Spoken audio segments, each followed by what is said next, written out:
Hello and welcome back. This is Celise from Penny Sized Dreadfuls. You see this little doll here? I've had her for quite a while. She was part of a huge haul. I drove about 12 hours to pick up this house and it was fully furnished, totally worth the drive.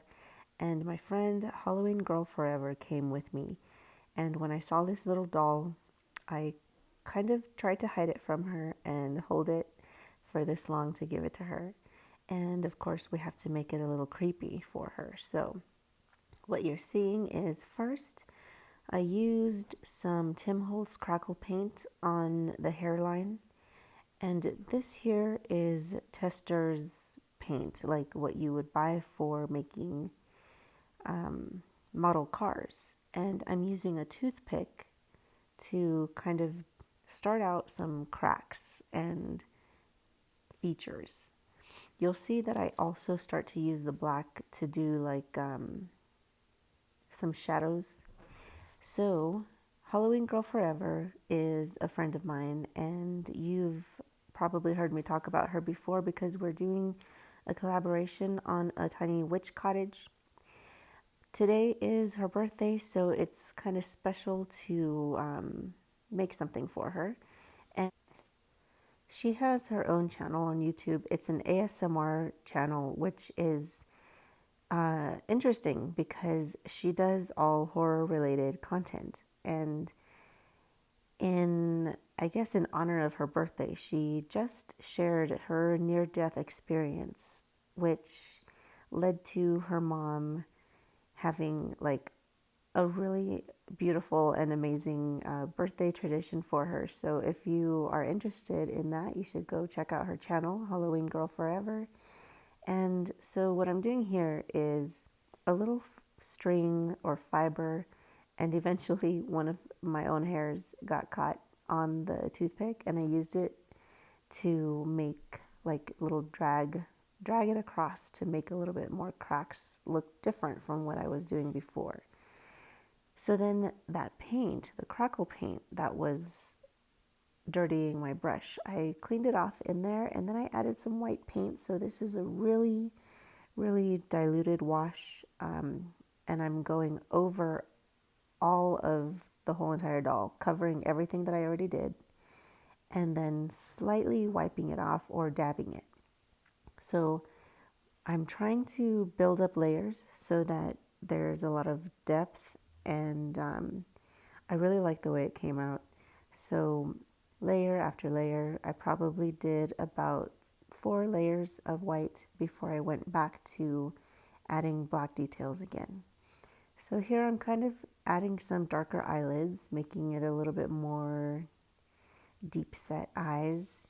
And I'm going around the back of the white eyeballs that I had put prior to. So those white eyeballs are painted on with the tester paint as well. And I love that paint because it builds up like enamel. So it's kind of cool. So you'll see me go back to kind of the edge of each crack that I had previously made and defined only the edge of each crack. Does that make sense? I'm not trying to go over the entire part that I painted before, only the edge of it. So part of it will be still covered slightly in the white, and then part of it will be redefined.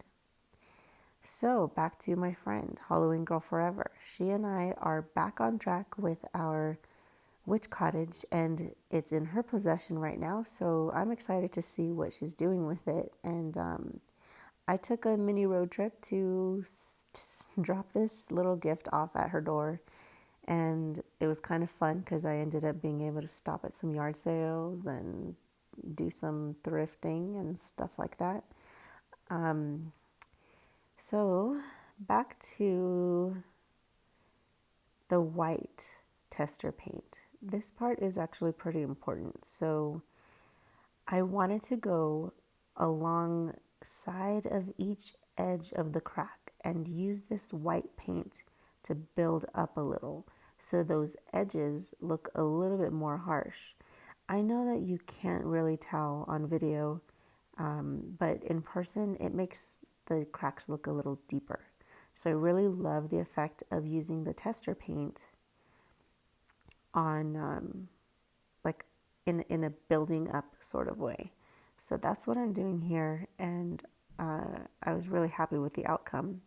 So if you're looking at the dress, let's talk about the dress real quick. It was already on her, and I don't have that kind of creative crocheting talent, but this dress was very much attached to this doll, so I couldn't take it off and salvage it. And I wasn't really trying to completely salvage it anyway. I want it to look a little creepy. So I put a little bit of coffee stain. I put a little bit of black paint in a few spots. And then I did an overall spritz of that Tim Holtz alcohol spray. And to tell you the truth, I kind of wish I hadn't done that.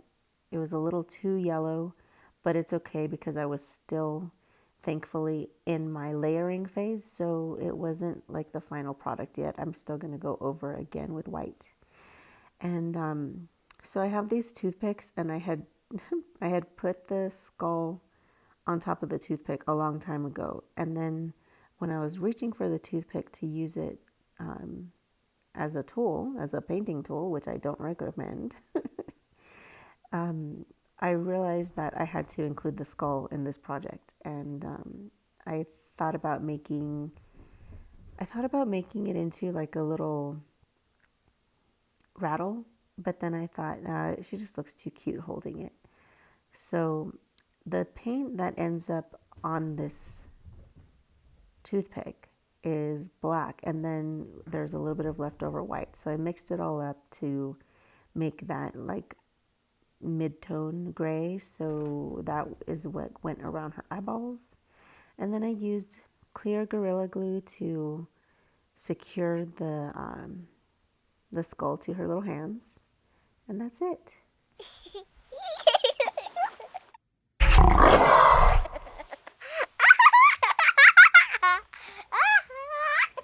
Well, Halloween Girl Forever, I hope you enjoyed your birthday gift, and I hope you enjoyed your birthday month.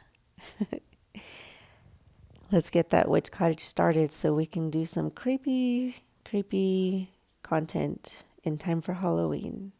Thanks for being an awesome friend. You deserve all the joy and creepy, beautiful things in the world.